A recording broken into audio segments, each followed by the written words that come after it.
Michaela Barnett. I'm a pastor at Church of the Savior United Church of Christ here in Knoxville, and I'm honored to serve as your moderator this evening. In that role, I would like to share a few guidelines for tonight's town hall. First, because we are here in community with one another, the most important guideline, the one that should be our foundation tonight, is this: treat each person with respect. Be mindful of each person's full humanity in any dialogue or exchange. Listen to each person's questions and responses until they're finished speaking. Give the same attention you would like to receive when you're speaking. If you disagree with someone, remember that you disagree with a point of view or a response, and don't attack the speaker personally. And here are a couple of other things to keep in mind on top of that. While we would like to ask and answer every question, it may not be possible. We will, however, try to answer across the spectrum of questions as thoroughly as possible. This town hall is focused on the government shutdown. We'll have future opportunities to engage on a wide variety of topics impacting East Tennessee, and hope you will attend future town halls. Tonight, though, is about the federal government shutdown. We'll start ahead of time. We'll then move to a raffle format where we will draw tickets to determine whose question we will address. This is in the interest of limited time and fairness. Are you ready for a question? I actually would like to give a little context to this moment that we are experiencing, and then I'm ready to dive into questions. I'll stand up so you can all see me, and can I get a thumbs up? Can everyone hear me okay? Great. If anyone here habla español y necesita ayuda, tenemos voluntariados que pueden ayudar con la traducción. Levántese la mano. Gracias. That means if anyone here speaks Spanish and needs help with translation, we have a great volunteer here who has volunteered to help with language access. And of course, we also have our wonderful ASL interpreter. I also want to thank our security guard for tonight, keeping us all safe and making sure that we can all come here in person and feel really safe.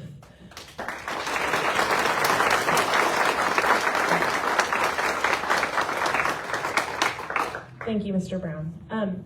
So I first want to talk a little bit about why shutdowns happen and what we're experiencing in this shutdown, and then we can move into our question period.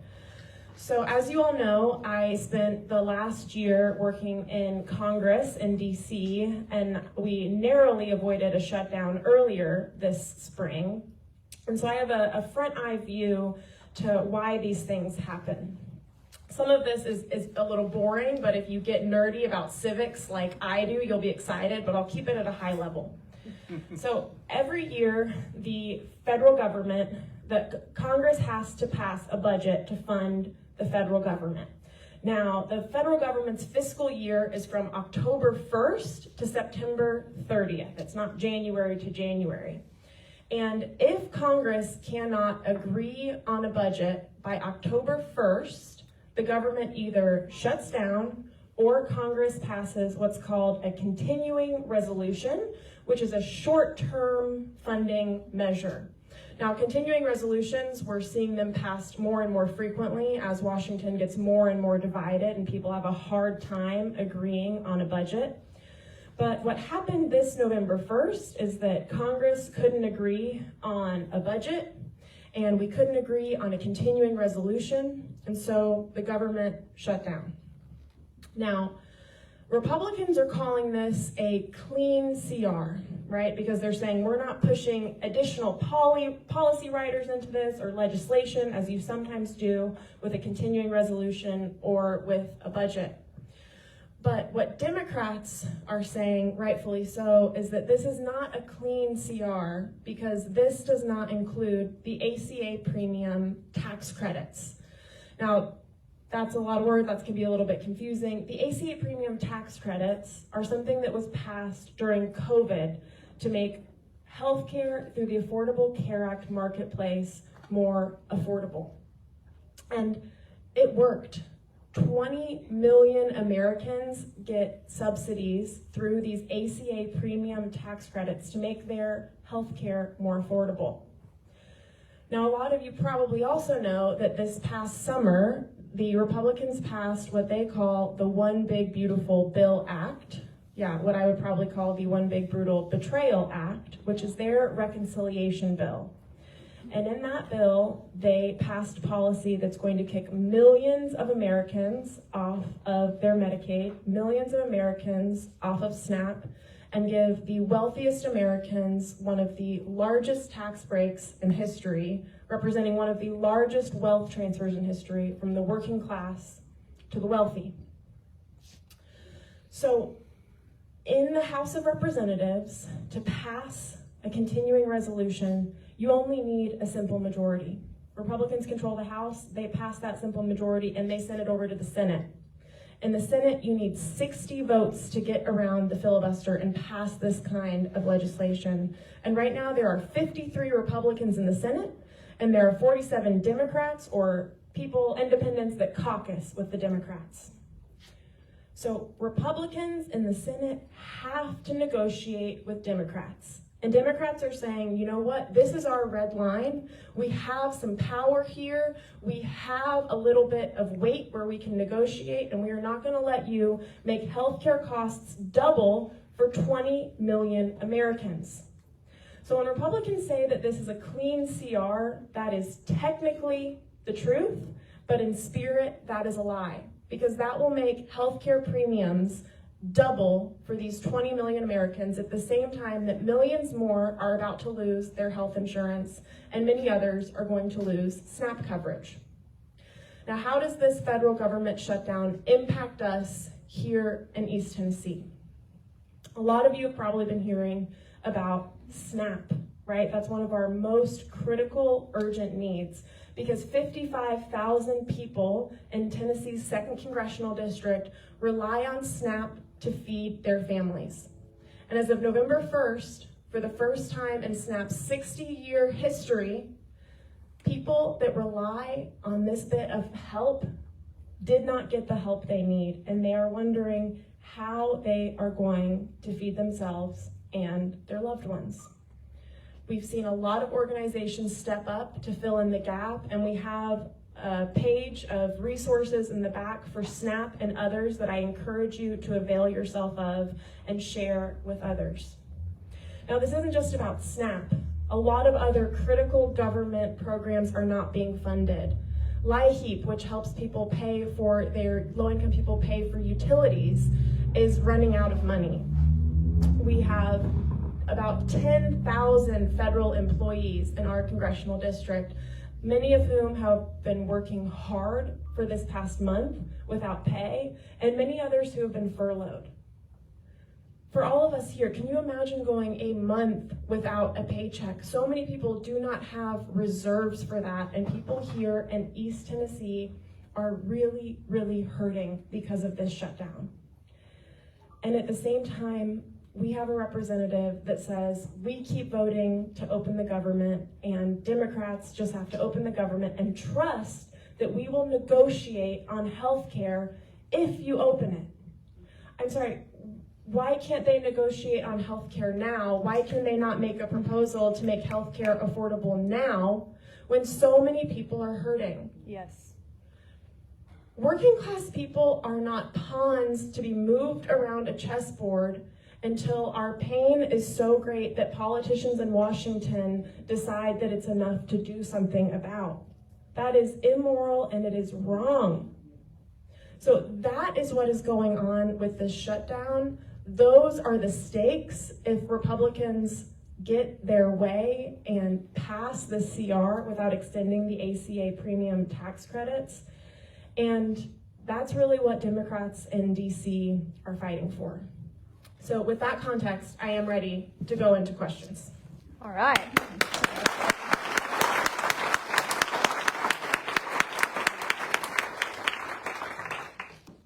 Why do you think that the Republican Party is so reluctant to extend the Affordable Care Act subsidies? Do they not realize it will price people out of health care entirely?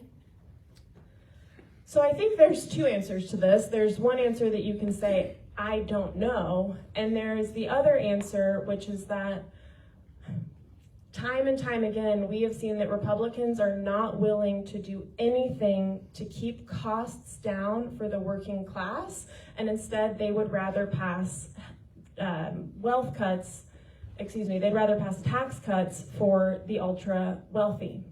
So, as I mentioned in my context, these ACA premium tax credits, these were intended to be temporary, right? This was a temporary COVID measure. And so a lot of Republicans are saying this was never meant to be permanent. Why are you upset that we are not extending these? Like I said, it's because it worked. 20 million Americans now have access to health care that they didn't have before. Mm-hmm. And it's true that this is costly, right? It's going to cost between $30 and $36 billion a year if we want to continue funding these tax credits and giving Americans a subsidy to make their health care more affordable. But I need to put that $36 billion in context. I mentioned the reconciliation bill that Republicans passed this past summer. One estimate suggests that the richest 1% in America are going to get $117 billion in tax credits in 2026. So we can pay for this, and we can pay for some program in history, right? ICE is now the 16th largest military force in the world. It is hyper funded, and that's where the priorities are. So he is someone that has consistently said, I care about the federal deficit, I care about the debt, I care about the budget. And the bill that was passed earlier this summer that only needed a few more votes in dissent is going to increase that deficit by $4.1 trillion. So I think that's the first opportunity he had to stand up with his principles and fight for the people of East Tennessee. A few other Republicans did that, not many, and many people whose policies I don't really agree with, but they stood on principle and said, I don't think that this is good policy. Tim had the chance to do that and also show the Democrats that they would negotiate in good faith, and he chose not to do so. Now, the other thing is that Mike Johnson has sent the House back to their districts, right? He has said, we're not coming back in session. And again, we're seeing from other Republicans what it could look like to stay and what it could look like to fight for a solution. You know, I don't know how many times I have been shocked that I have found myself agreeing with Marjorie Taylor Greene over the past few weeks, right? Which someone reminded me, they said, no, you're not agreeing with her, she's agreeing with you. Yes. She is seeing the cost of healthcare in her district, and she is saying, wait a second, okay, Democrats are saying this is the way to solve it. Mike Johnson, where is your proposal? What is your solution? Do we actually care about health care and affordability? And if Tim cared about this, he could be in D.C. right now lobbying his own leadership and saying, hey guys, we need a solution to this. But he is not doing it. Instead, in an interview he made last week, he said, there's really nothing that I can do about this shutdown. Right? He has washed his hands of this, saying it's all in the realm of the Senate. Guess what? The CR that they passed, that expires November 17th. So the House is going to be called back soon to negotiate another one of these. He could do something about this. He is just choosing not to. What do you think of Tim Burchett accepting a paycheck while the government is shut down?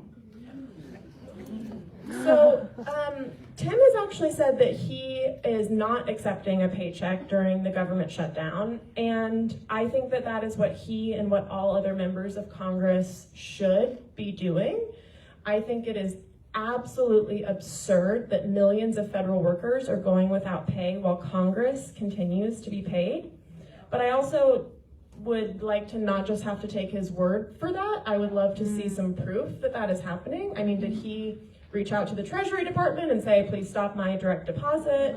I think the mechanics of that, I think that's exactly what he and other members should be doing. But I would like to see some evidence that that's happening. Or stop using their health insurance.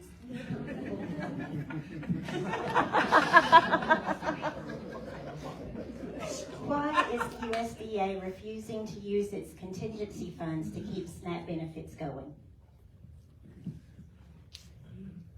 Because Trump told them not to. And that's the answer, right? The USDA has $5 billion in contingency funds that they could be using to partially fund SNAP benefits. But, you know, at the beginning of this shutdown, Trump said that he was going to use this as an opportunity to go after Democrat programs, which I don't really know what that means, but I have to assume he means that that is social safety net programs or programs that help working class people. And so we see what he's doing. He is saying, guess what? I don't think that this program should exist. And I also want you to feel a little bit of pain so that Democrats are motivated to come and, I don't know, accept this binary that we either feed you or give you health care. I think that the cruelty is the point. You know, they have said that there are logistical challenges and that it's hard to give a partial payment, and how do you do that with all of the states? I think we have enough smart people that could figure out how to get hungry people food benefits. Yes. I think the point is that they want people to go hungry so that Democrats who actually care about people feel the pressure to end this shutdown so that people can eat. Why won't Governor Lee use the emergency surplus funds for food assistance until SNAP is reestablished?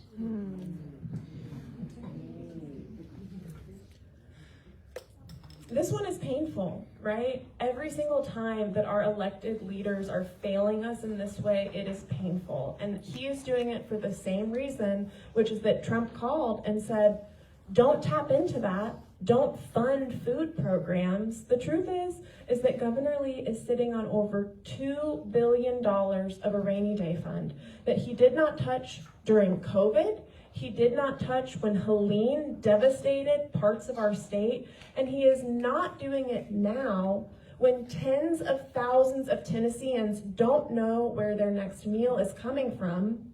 And he is saying things, again, saying that, oh, it's logistically hard, or as the state, I can't load it onto this. And I have to say that that's bullshit, honestly.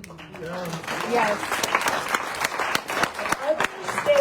Other states are funding these programs. There is no reason that in a state that has a $2 billion government surplus, we can't use some of that to feed hungry Tennesseans. There is no reason, and it absolutely lacks a moral spine. I do want to say that some of the pressure has been working, where he announced that they were going to give $5 million to food banks. That is something, but that is a drop in the bucket for what Tennesseans and East Tennesseans need. And honestly, I'm heartbroken, and I am ashamed at the choice of our leadership to not feed hungry people.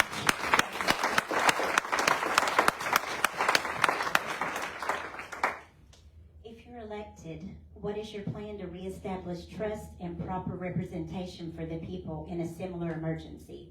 Assuming there is ever another shutdown, what would you do differently to make sure we're provided for? So the first thing is that I won't lie to you. I will not. Yes.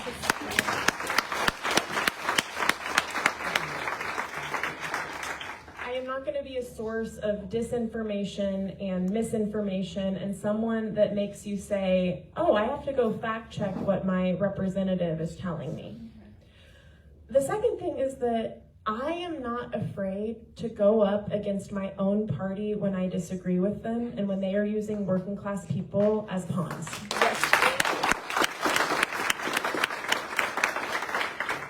You know, there are a lot of differences between me and Tim, almost everything, to be fair. But I think that's a big one, right? Is that he has shown that every single time he is willing to sell us out for a handshake and a photo op. And when his leadership tells him, get in line, it doesn't matter if it is against his principles. It doesn't matter if it is cutting programs that he cares about, or that he comes home in district and privately tells people, oh, I was really sad that AmeriCorps got cut, but he didn't say anything publicly about it. I am someone that if my own party is doing things I don't believe in, I will speak to leadership. I will tell them where I think that they are wrong for the people of East Tennessee.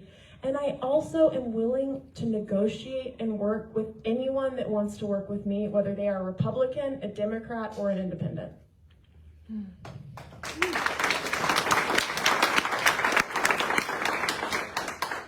another good one. Do you believe that the shutdown has been extended in order to avoid releasing the Epstein files? So I think that they are related but not causal, maybe correlational but not causal, in the sense that Mike Johnson could call the House back into session at any moment. The government shutdown actually does not have any bearing on whether the House of Representatives is in session or not. I do think the reason he has delayed swearing in Representative Grijalva from Arizona is to delay the Epstein files. But when I say that these are correlational, not causational, I think it really just shows us, again, the priorities, right? Which is that they will protect the wealthy power holders at any opportunity rather than helping the working class. And we're seeing that in the federal shutdown, and we're seeing that with the Epstein files. What does the relief effort need more of? Funding or awareness and outreach? So I have been incredibly heartened by how the moment people realized this was going to be a need, everyone said, what can I do, right? People are hurting, people are hungry, or they need utility assistance, or, I had people telling me that on Facebook, they were trying to make these connections where they said, hey, if you need a Thanksgiving meal, my family will make that for you. There's all these informal things that are popping up. Folks are volunteering and donating to our food banks and our food pantries, and we cannot donate our way out of this. It is important that we show up to help our community and make sure that no one in East Tennessee goes hungry or has their utilities cut off as we're heading into winter, or is afraid of whether or not they're going to be able to pay their rent and their mortgage. And it's important that we as a community show up to do that. But the fact that we are doing that, we all know, means that our federal and our state government is failing us. So when it comes to what the relief effort needs, when I think about awareness, what I don't want is, I don't want anyone in East Tennessee, maybe folks that haven't had to ask for help before and don't know where resources are, I don't want them to feel ashamed or worried or not know where to look. And so I think awareness really matters right now, that there are resources out there to help you. Yes, it's not enough, but we will do everything we can. And like Amelia said, if you have extra time or resources or mental capacity, give them, because, the shutdown has been really hard, but things were hard before, and our community has to show up for each other now more than ever. Mm-hmm. Do you think the Democrats are conveying their message efficiently regarding the shutdown? Is it a messaging issue or something else that prevents them from getting the same attention Republicans do here in Tennessee? So I think that's an interesting question. I think my answer might be a little bit different today, actually, after last night's election results, where we saw...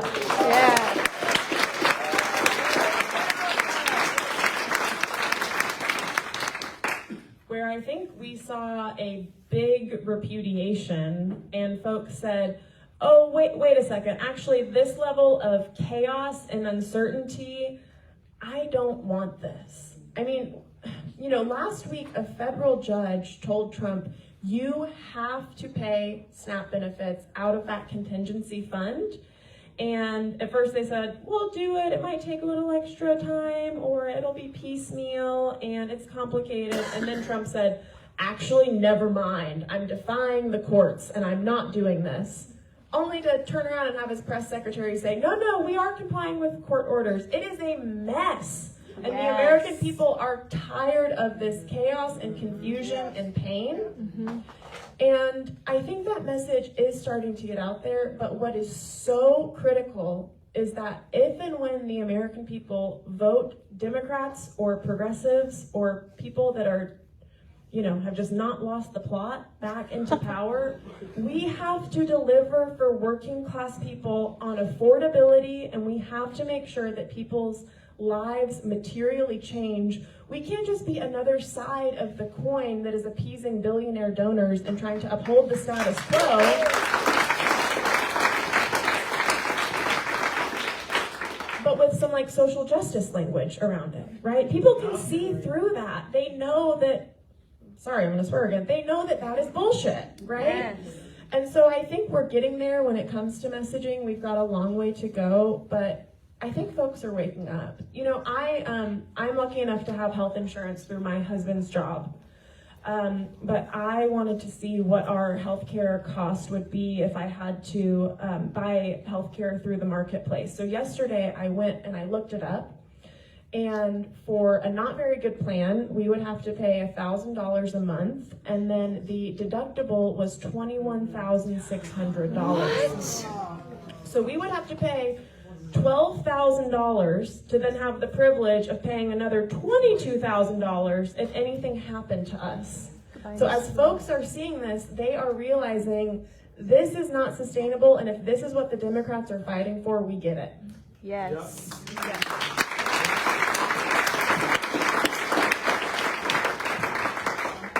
Time for the raffle question. Oh, good. Do we have our raffle bag of tickets? We got them right here. Oh, All just right. a few. Okay. So, I don't know if everyone got the memo that the way to ask a question is to get a raffle ticket. So if everyone could turn around.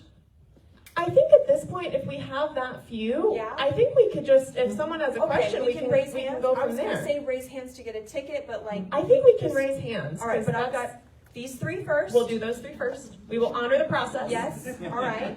And so what I'm going to do is I'm going to read your number, and then I'm going to run over to you to give you the mic. All right. To check your ticket. Down. I'm not checking your papers. I'm not as. All right. These numbers are 6014228. All right. We got one down here in the front. Do you have a feel for the size of the problem? You said there are 55,000 SNAP recipients in the 2nd District. First of all, do you think that they're actually going to distribute 50% of the proceeds? And second of all, do you have any idea what the need is going to be after that? The food pantries cannot do it all. So, did everyone hear the question? Great.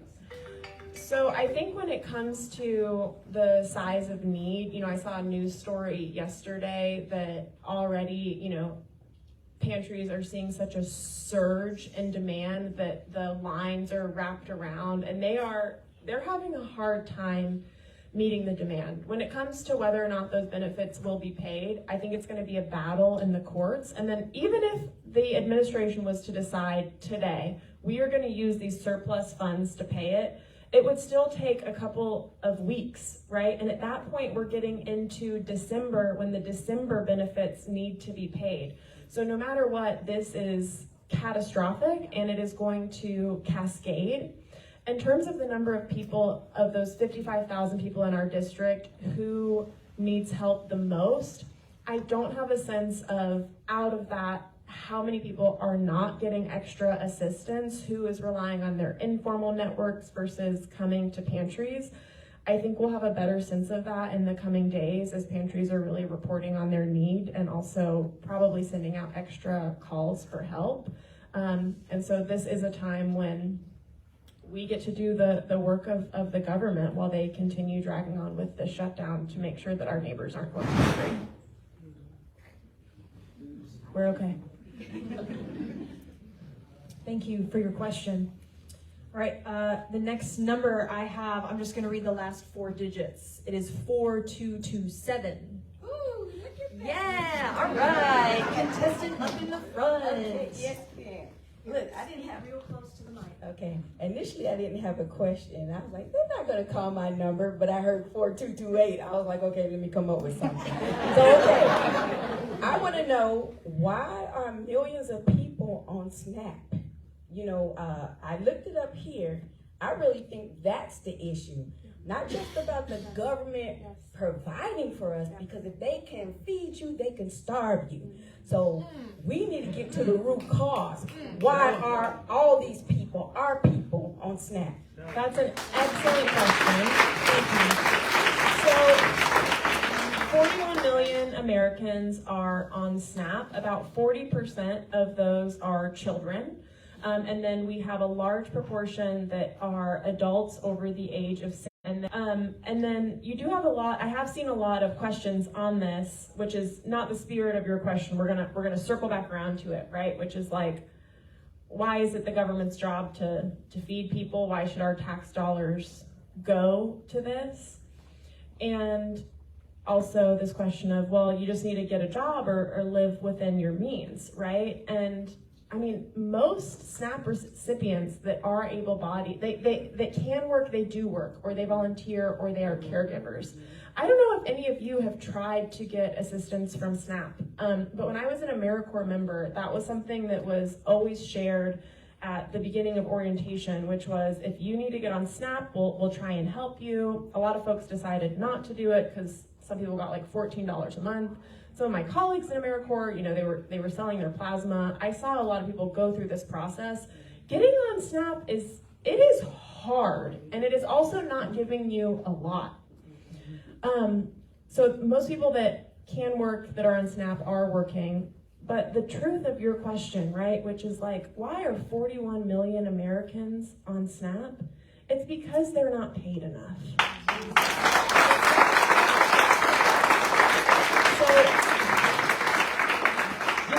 This idea that people are taking advantage of SNAP, it's actually true, right? It is true that people are taking advantage of SNAP, but it is not who you think. It is the ultra-wealthy corporations that are underpaying their employees,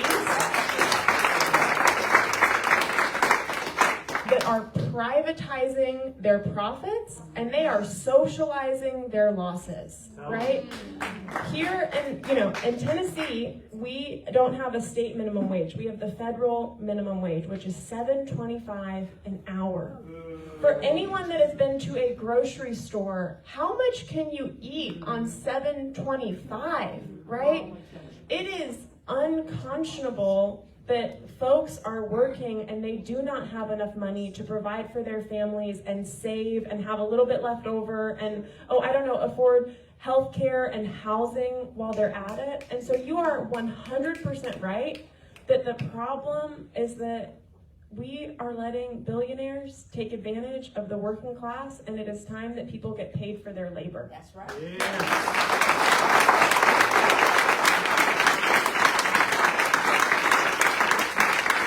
Thank you for your question. All right, I have 4230. All right, making my way. Here we go. Never win the raffle. You had good odds this time. So I had a question very similar to that, but I'll just kind of add on to that.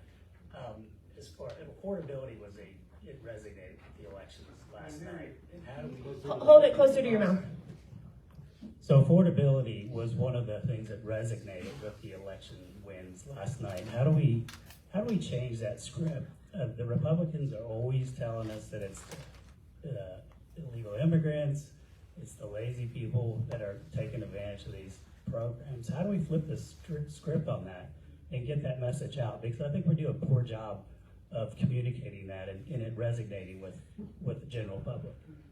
We really do. And I've been thinking a lot about, there's been so many think pieces, right, after last night's elections. And some people are saying, oh, everyone needs to be Mamdani. And some people are saying, no, everyone needs to be like the 2 women governors that just won in New Jersey and Virginia. Another thing of the think pieces is they're saying exactly what you said, right, which is that affordability clearly is a message that resonates with people. And I've been sitting with that a little bit, and I don't like it.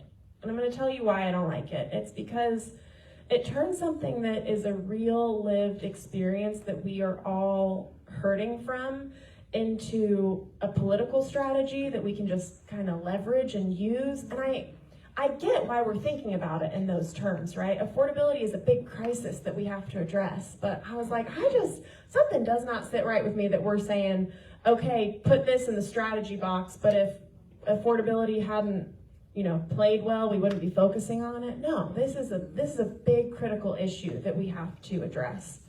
And I think when it comes to how we kind of start embracing that as a party is we get back to our working class roots, right? I think, you all know I spent the last year in DC, and I was pretty disillusioned by a lot of the Democratic leadership. And I'm a proud Democrat because I stand with our policy platform, and let me tell you, the Democrats that are working here locally, these are people that are doing the work. But at our national level, some of our leaders, I'm not too happy with, right? Because I really feel like they're just waiting to see which way the scale is going to tip before they make decisions, and they feel as beholden to their rich donors as anybody else does. I haven't answered your question yet. I've just been sharing what I've been thinking about today. So when it comes to how we start talking, I think we have to not only talk, but we have to deliver.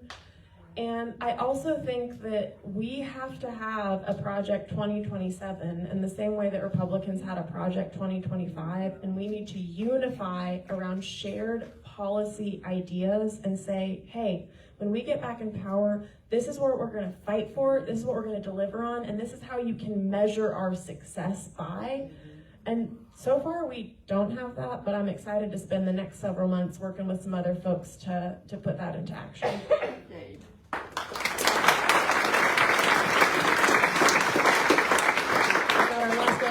That was our last raffle. And so to save Michaela from answering questions from me, because I would ask a hard question, because I like to see her flex. Would somebody else have a question and be brave enough to raise your hand? You there in the back, and then I will get the second hand that went up here. I'm going to, let's do pass the potato. Thank you. I was just wondering, because I know that a lot of people in my community are going to be hit hard by this. What do you think is the best thing for a person who wants to help to do to actually make an impact in feeding people during this hard time? What is the thing that will make the most difference? That's a great question. And I think there are really great impulses. And the first thing I'll tell you is money, right? Donating to food pantries and places like Second Harvest, they can make $1 stretch so much further than we can at a grocery store because they have special pricing agreements, and they also can purchase what their clients really want and need. And the other thing is, you said there's members of your community that are going to be hurting. This is going to require all of us to be checking in with folks, right? If you know someone that is living with a very small safety net, this is the time that we are sending texts, we are dropping by, we are checking in on our neighbors, we're maybe making a double batch of dinner and just saying, oh, I just wanted you to try this, it's so yummy, and dropping it off so that we can really meet people where they are. But I would say our food pantries that are showing up, they need financial resources, and that's where we should be pouring it if we can. And then all of us, let's learn our neighbors' names and be showing up in those spaces so that we know who needs a little bit of extra help and we can show up to give it to them. Thank you. I think we had... Let's pass the potato back to me. I have a small announcement. I actually have two announcements. My first announcement is if you are the owner of a silver Volvo XC60, one of those SUV type Volvos, we need you to back up a little bit to let one of our fellows out of their parking spot. There's nothing to see back here. You keep looking up front. The other thing was to the comment you just gave, Michaela, that our food banks need financial resources. I wanted to add a small amount of context to that because we recently spent some time with fish pantries, and I learned that food pantries are not always just receiving food donations. They are also purchasing food, and they can purchase food at a much cheaper price than you or I can purchase at Kroger or Walmart or even at grocery outlet. And so as cool as it is to bring in food goods that you may have, your money will go a lot further giving actual capital to these food pantries rather than just going out and like buying food and being like, I've donated 60 boxes of mac and cheese. They could do 100 boxes of mac and cheese and then some or more. So I wanted to add that bit of context because that was a new factoid. Thank you, Amelia, that I recently learned. We had another question over here. I think you had one in the back, and then Jim, and then red shirt up here, and then jean shirt up here. It's busy now. I'll help. So Okay. right behind you, we had a hand. Nope. Yep. You did. You, right? Yes. Yeah. First time talking into a mic. This is fun.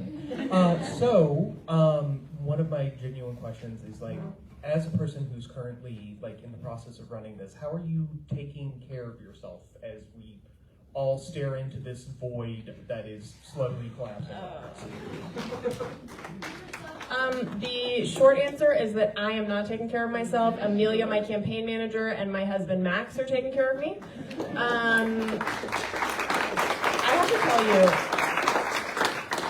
and then we'll get back to this. My husband Max, like I just, there's a lot to do, right? We forget to eat and sleep and do all these other things. And he sent me a text today and was like, go to the front door. And there was a box there that had like 30 frozen meals that he had ordered. Like, so the answer is that I am not actually, but other people are, and I'm grateful for that.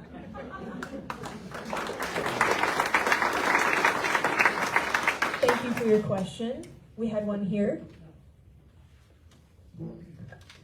Actually, just a comment. There's two great questions about staff benefits, and then the comment that why are so many people on it?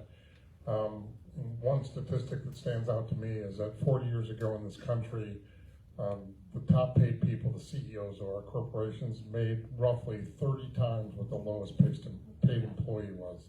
Today, that number is 300 to 400 times. So CEOs' pay has increased while the minimum wage people has not. I think one solution to this is like to see more organization by workers, whether they unionize or not. But they've got to band together. I'm not sure the answer is with government. Government can certainly help, but I think one of the great solutions is for those workers to band together and their voices will be heard. You look at how many people Walmart employs just alone, and man, if those people walked out next Tuesday, guess what?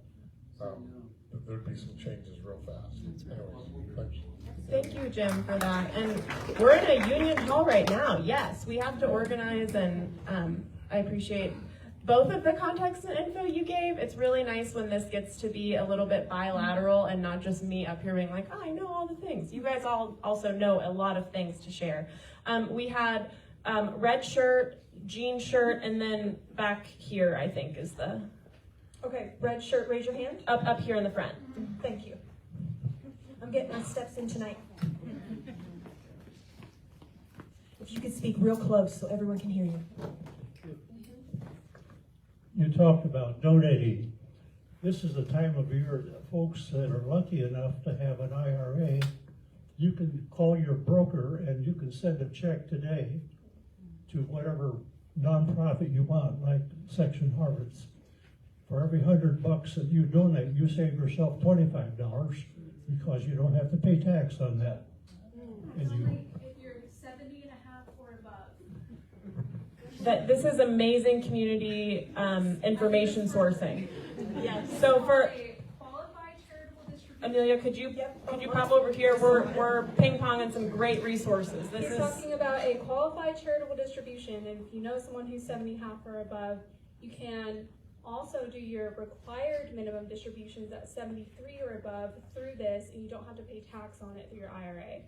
So if you're already contributing somewhere and you are above 73 paying your RMDs, you can do it through a QCD tax-free. Or if you're 70 and a half and above, you can do it as a QCD from your IRA. You never pay taxes on it. Thank you both so much for that tip. That's wonderful. Yes. If you're under that. Okay, wait, we've got another bit of information. You can also do unrealized capital gains as well. if you're Okay. under that age. So if you're under that age, you've got two mechanisms to give if you are someone that's lucky enough to have kind of an IRA or would that just be a brokerage account? Brokerage account. Or just a brokerage account, and you got some capital gains. Let's send that to those that can use help the most. Unrealized capital gains. Unrealized capital gains. I love this group, and this is exactly what we needed to happen tonight. Look at all this information that we're already sharing. Yeah. I think this is a sign that if you have a financial advisor, call them. This would be a good time for that, to ask them like, hey, what do you know about what I can do? I'm hearing from the crowd that there are things that I've personally never heard of. So consider the professionals in your life. This is a great time to be reaching out to people who have expertise, learning from them, and then, consider telling 2 or 3 people or speaking it into a microphone at a group. Who's All right, next? Amelia, you're going to get more steps in. We're over here. We're mixing it up. Yeah, I was just wanting to ask. I noticed in 2024 and now this year, the amount of apathy that I see towards politics, towards the government, towards how everything works, but then to turn around and listen to people constantly complain about how it works and complain about the pain that it inflicts. I just want to know what your thoughts on how to get people more engaged, because we saw in 2024 very low voter turnout in a national election for the president. If you look at historical voter data, the more you have voter turnout, the more the left liberals win. But then we saw last night when people are finally, it pains me to say, but it takes us looking down the barrel of a 45 before we actually get off our ass and do something about it. How do we keep that energy going when and if we get our power back? I think that's an excellent question, because here in Tennessee, we consistently have some of the lowest voter turnout in the country. We have pretty disengaged young people, right? For a lot of the folks here in this room, you have been carrying the burden on your shoulders for a long time, and it's also time for young people to step up and be engaged and remember that democracy is, it's a participation sport, right? I think that's the metaphor that usually gets used. I think in 2024, we can diagnose a lot of the problems with that election, but I think what makes people excited about elections specifically is having someone that they believe will fight for them, someone that they trust, and someone that they think is authentic. So I think that's the first thing, is that we really have to run people in elections that hit those different things. But beyond that,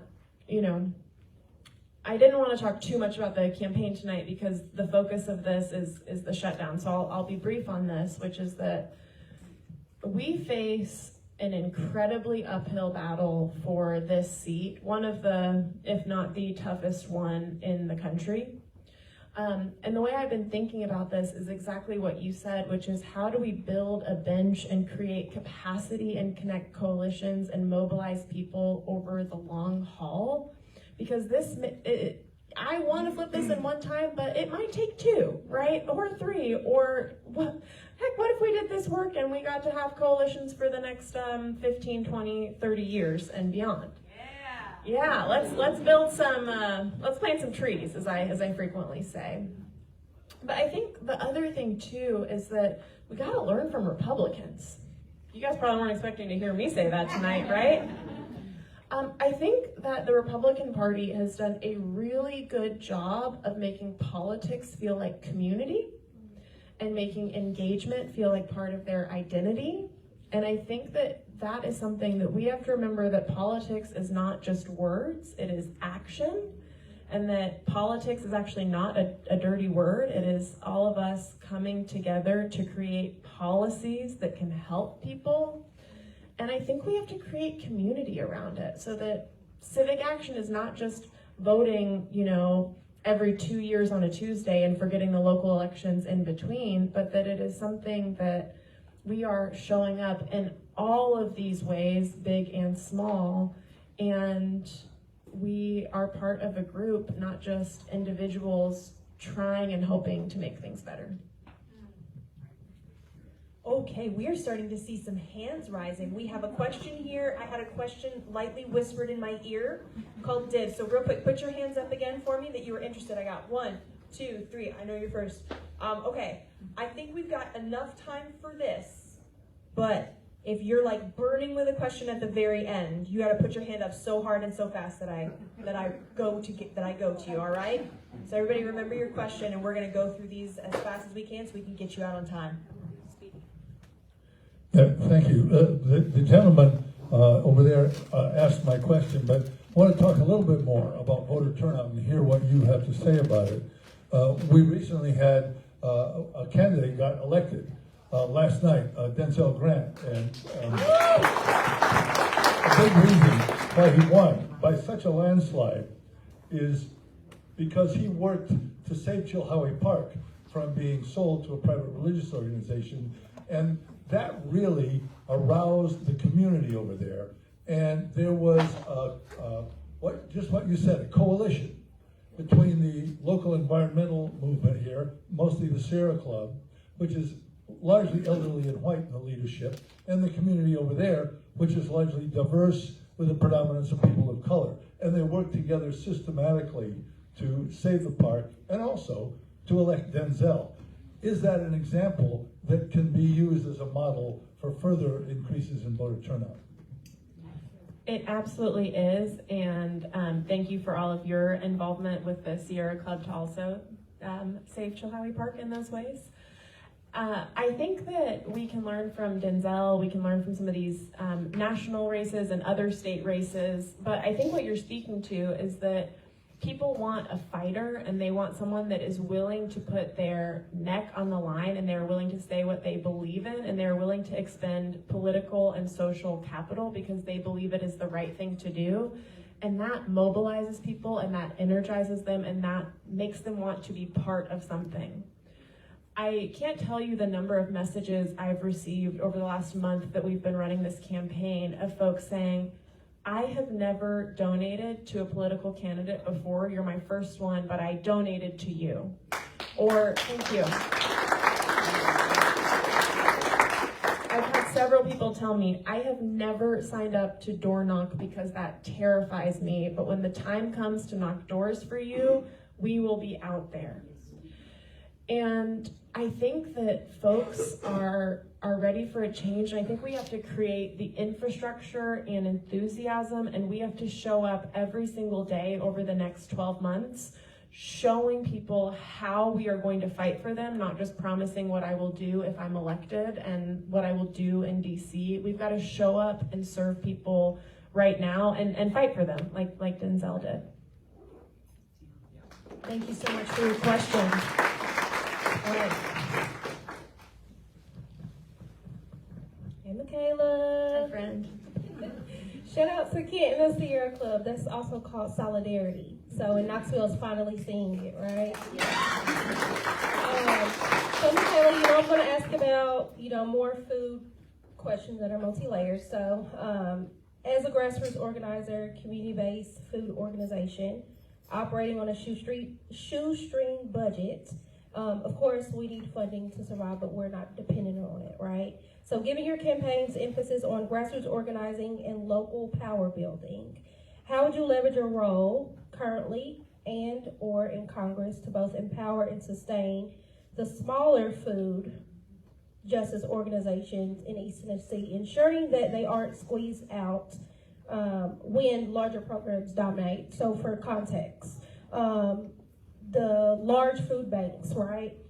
Church pantries close 3, 4 o'clock. Some of them aren't open on the weekends. We have the smaller guys, aka myself and other food organizations that are delivering pallets of food and boxes of food via places like Trader Joe's that are gleaning at the grocery markets directly to housing projects, housing developments, people that primarily can't either get out to the grocery store and shop, can't afford it, or on SNAP and EBT. So I want to know what what does that look like for you to bridge those gaps in communications? Because the little guys often get left out when we, number one, have been doing the work on the ground, and number two, it's literally around the clock after hours. We're seeing massive amounts of gaps to where people aren't able to get food, especially working people, after 4 or 5 o'clock and or on the weekends. Yeah, absolutely. Well, thanks for that question and that answer. I think the first thing is that for all of the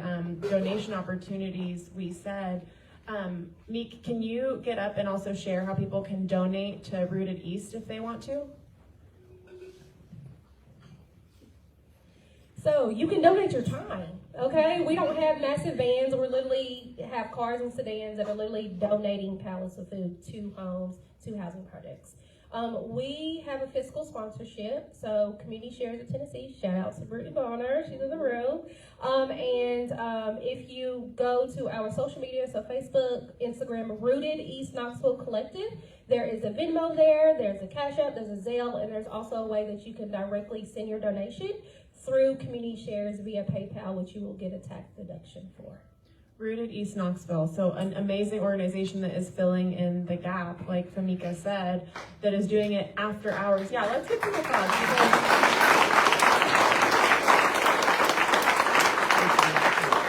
Because they're doing phenomenal work in our community, you know, far before this shutdown happened, and they will do it far after to ensure that there is equitable food access in Knoxville. And I think in terms of your question, how do we ensure that organizations like yours and organizers like you aren't being shut out? I think the first thing is let's get, you know, a roundtable on the books with you and some of those other small organizations. It's on your calendar. Amazing. That's right. I saw that. And let's sit down so that I can learn from you and also share what you're doing, and really say these are the ways that organizations are seeing needs because you all are on the ground, right? A lot of us have very good intentioned ideas of how to help in different ways in these different models, but it relies a level of closeness with the communities we're trying to help. We gotta actually ask people what they need, right? And have relationships with people instead of just our ideas of what needs to happen. Because, you know, we can't have this hyper consolidation either because that removes resiliency from our system. We need small organizations, big organizations, government safety nets, community nets. We've got to do it all, and we all can't do it all, but we can all do our part, and I think we have a lot to learn from your organization and your organizing. Thank you for your question. All right, we have a question here. Hey there. I was a former federal worker during the last largest government shutdown with the Park Service. It sucked immensely. Part of the reason why I got out of the Park Service. We were told at the beginning of that shutdown that, hey, we might get back pay for this. There's a very good chance that we'll get back pay. That didn't include any of the affiliates for the National Park Service, so like all the gift shop people. They didn't get any back pay. That didn't help the people in the communities that these parks were in because people weren't visiting them. What is your message to those people who are so frustrated and so afraid? Because I tell you, I was in Springfield, Illinois at Abraham Lincoln's home, and I worked with a lot of liberals, including the guy who worked at the gift shop. Towards the end of those 30 days, he was like, I have issues with liberals now. I have issues with Democrats just as much as the Republicans. So what do you tell those people that are hurting so bad right now, not knowing if they're going to get back pay, for those who are not going to get back pay at all? I think my first message is that I'm sorry, and that I see you, and that I'm sorry that our government is failing you, because we can't come together on something as simple as the fact that all Americans should be able to afford their health care, and that it's honestly unforgivable and it's unconscionable. And I understand why you would be frustrated with both Democrats and Republicans at that point, because it really does feel like you're being used as a political pawn, and that no one should have to experience that. Thank you for your question.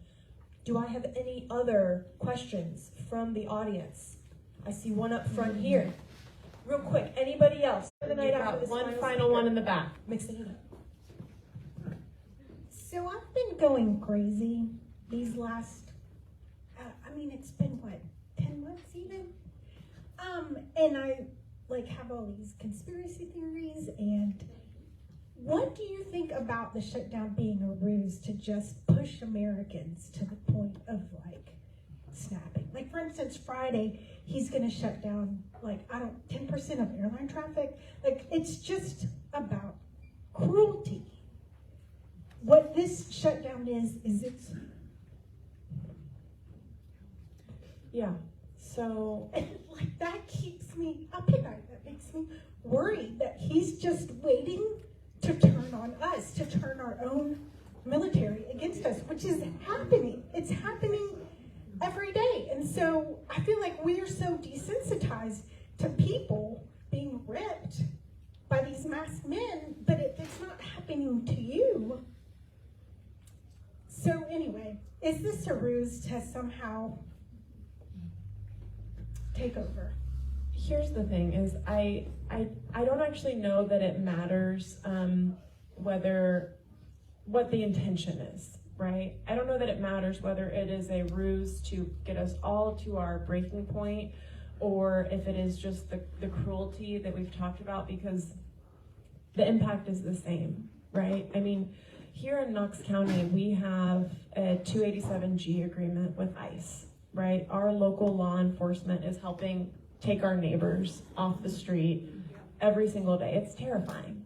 I was talking with a friend recently who shared that they now travel with their passport. And then I was talking with a family member, and I said, "Oh, did you know this?" And that family member shared with me, "Oh, I'm carrying my passport with me too," right? And so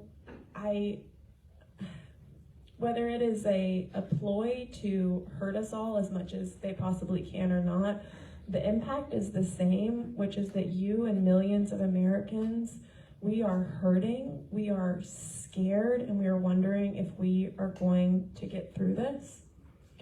But I'll tell you, there's a man named Corbin Trent. He worked as a staffer for AOC in Bernie. He lives over in Lenore City, and he writes a Substack called America's Undoing. And I was lucky enough to be at a Sierra Club event with him a few weeks ago that Kent and others put on. And he was talking about how, a lot of times people are comparing this moment to Nazi Germany, right? And that comparison, we can all understand why people are doing that. And what he said, but there's a difference here, which is that in Nazi Germany, they at least made life really good for the in-group, right? They made it really good, so the cracks took longer to appear.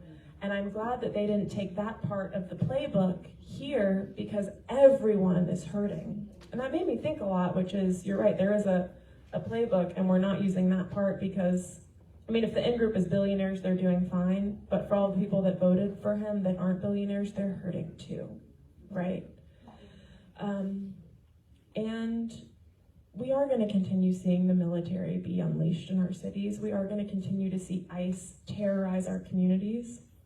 And we have seen so many organizations step up around that. We've got ICE Watch and ICE Out East Tennessee and AKIN, and we've got all these people, again, stepping up to do what government should be doing, that we as a community are doing and coming together. And what I can tell you is that I know that no matter what, I'm going to be here putting one foot in front of the other to ensure that they can't keep terrorizing our community, and that we get back and we tamp back on his overreach, but the damage is there, and you're not crazy. We're all feeling this too, and it's really hard. Thank you for your question.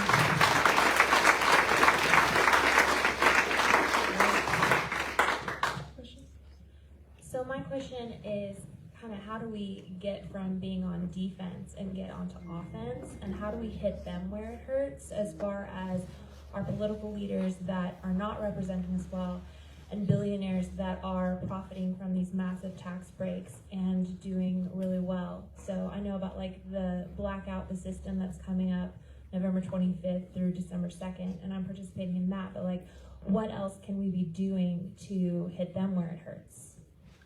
So I want to reframe that question a little bit, but I agree with you 100% in the first part of that question, and that's something I thought a lot about in my time in DC, which is how do we stop chasing the ball, and how do we go to where the ball is going to be, and how do we, you know, the year I spent in DC, I was almost entirely focused on harm reduction, and that really mattered at that moment, but we can't just be focused on harm reduction, we have to be looking towards the future. And in terms of kind of, you know, hurting them, I think about this in a few different ways, depending on the audience, right? Like, Democrats that are not with the program, that are our national leaders, I think we gotta primary them, honestly. Like, you're not listening to us, yeah.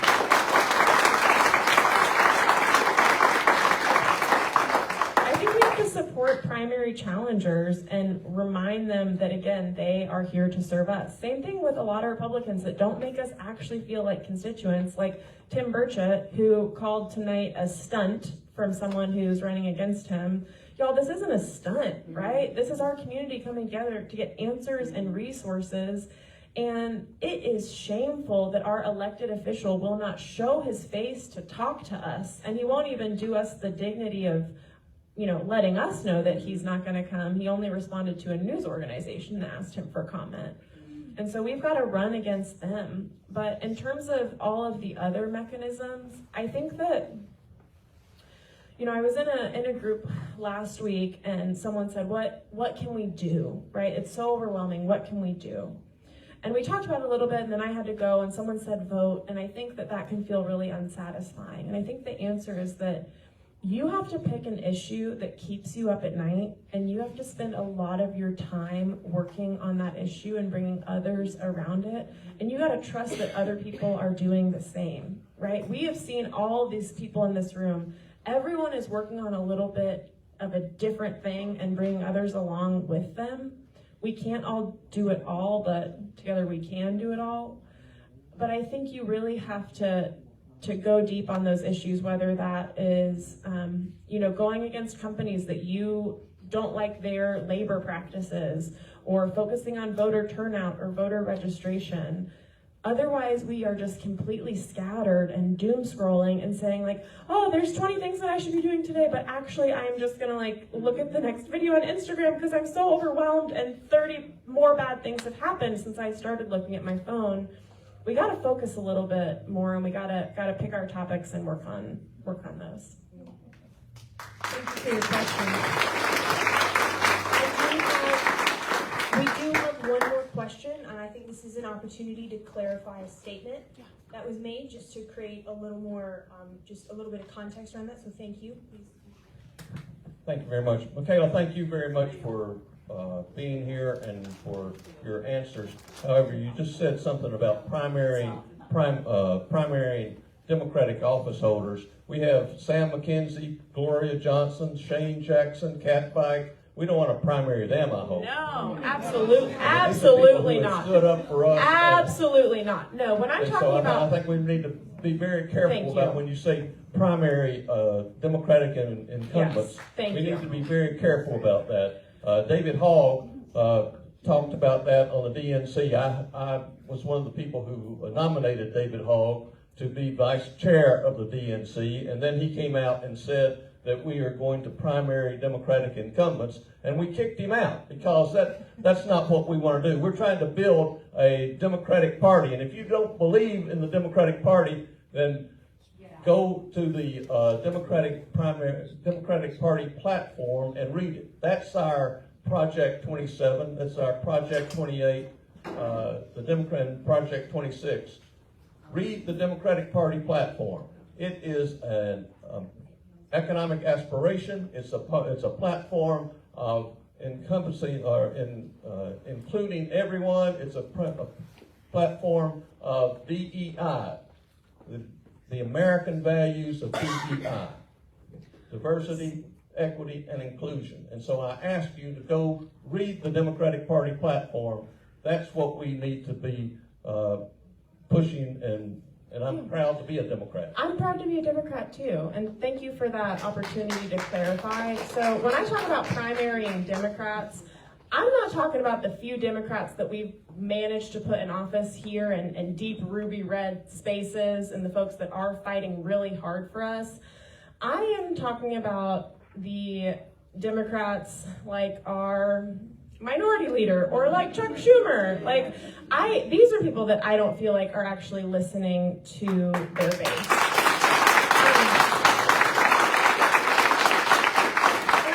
I also have to say, the comment, if you don't like the Democratic Party, leave it. I gotta say that makes me feel like when people say, if you don't like America, leave it. No, I want to stay and I want to make it better and I want to fight for it.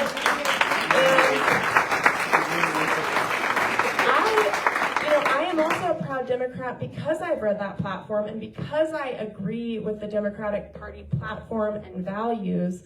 But, we got to maybe work on our messaging then, where if we say Project 2027 and we say we've got it on a Democratic Party platform, we got to say, no, this is not just a platform, this is a plan, and this is what we're going to do if we retake power. And I also don't think we do ourselves any favors if we have a party that we can't criticize, right? I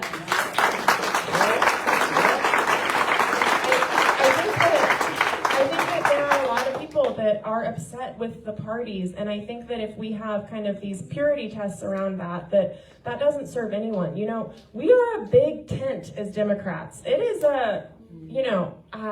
one of my friends who sends out updates, and her email signature, she says, Democrats have to fall in love, Republicans have to fall in line, right? And we got a big tent, and we are all kind of running towards the same place, and we got to make sure that as we jostle some elbows and step on some toes, that's not distracting us from our mission, which is delivering for the working class.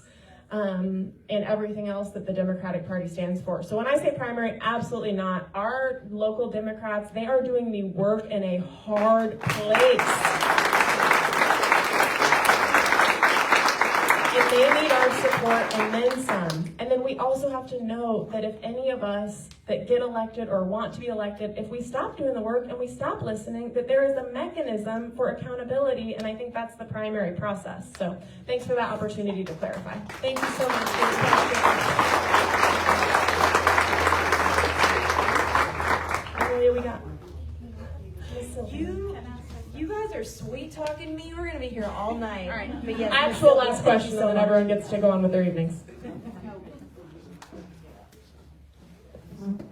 I want to go back to what you said about community. Hold it closer, Miss Sylvia. Okay. Talking about community, we have lots of areas, a way to be in a community, even if you don't know your neighbors. Our Democratic Party we have districts, we have 9 commission districts, and each of those commission districts have meetings once a month, getting a bunch of Democrats together, bringing you up on what's going on. But one thing I wanted to tell you tonight, I chair the Democrat Women of Knoxville, and if you're one of those members, would you stand up? Because that is one thing we do, is we bring people together. We keep...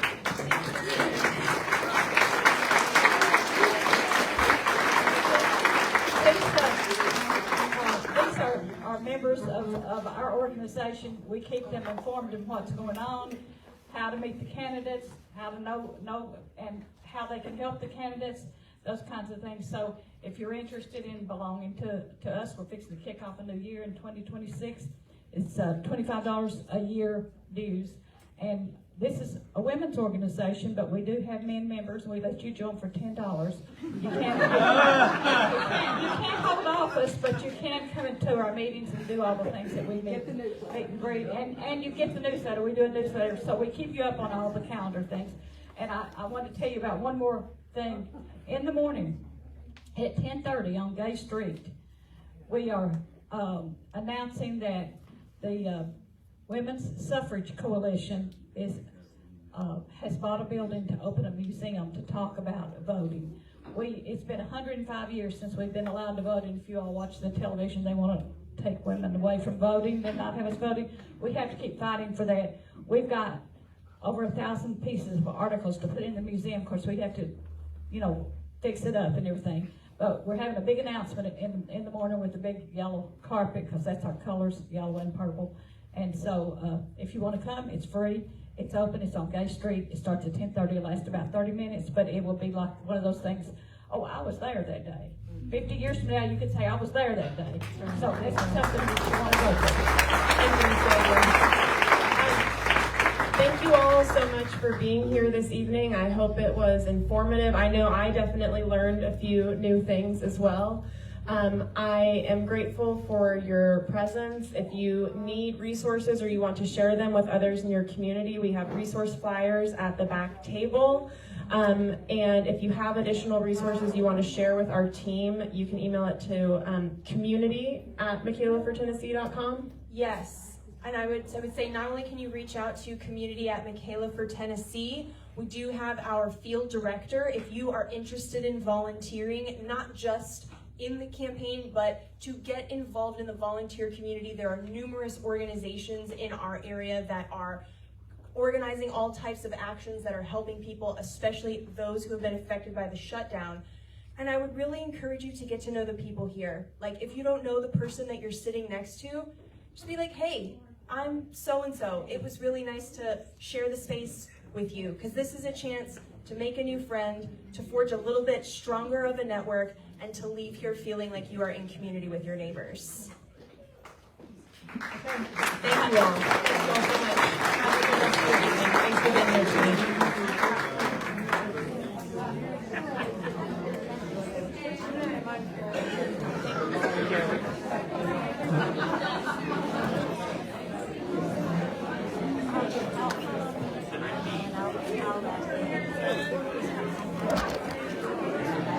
I think that was perfect. It's a privilege.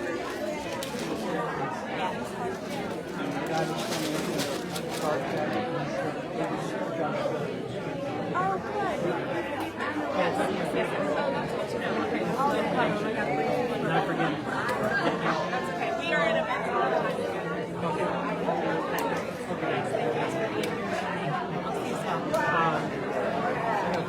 You gotta bug me, friend. Okay. Hey, how's it going? Hey, I forget.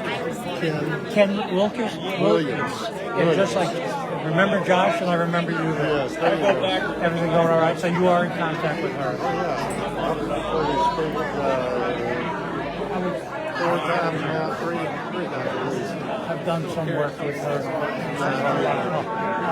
Jan Hahn's is working with her. He's in our group. Jan Hahn. Okay.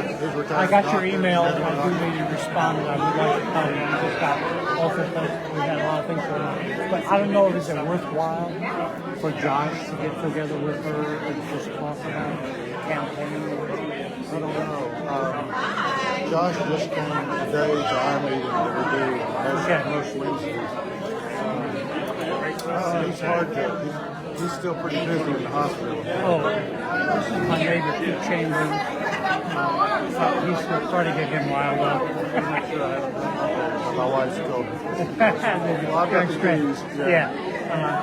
This is Ken Williams. He ran Josh Williams' campaign for years. We tried. It was, yeah, I was tough. How you doing? Good to see you. How's it going? Good to see you too. Yeah. Are you getting my emails? No. You're on the list. Mine? Yeah. Okay. You gave me your email. Okay. Remind me of your name. Peter. Yeah, Peter. I'll put you on the list. So I just do once a month. I'm getting ready to send one out in a couple days. Okay. Yeah. I'll keep an eye out. Cool. I get the dumping emails all the time. It should. Why only do one, maybe two a month? Okay. Yeah. Good to see you. Nice seeing you.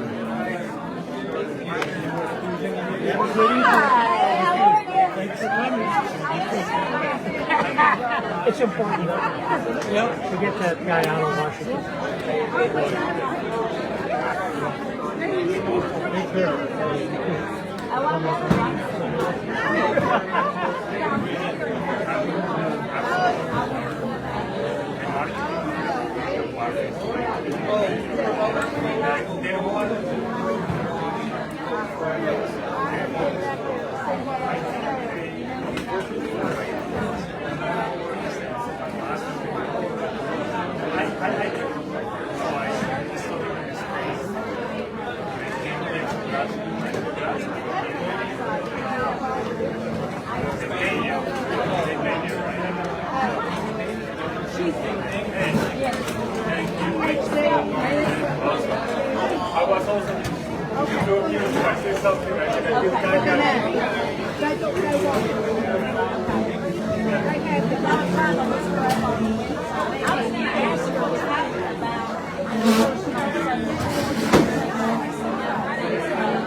Okay.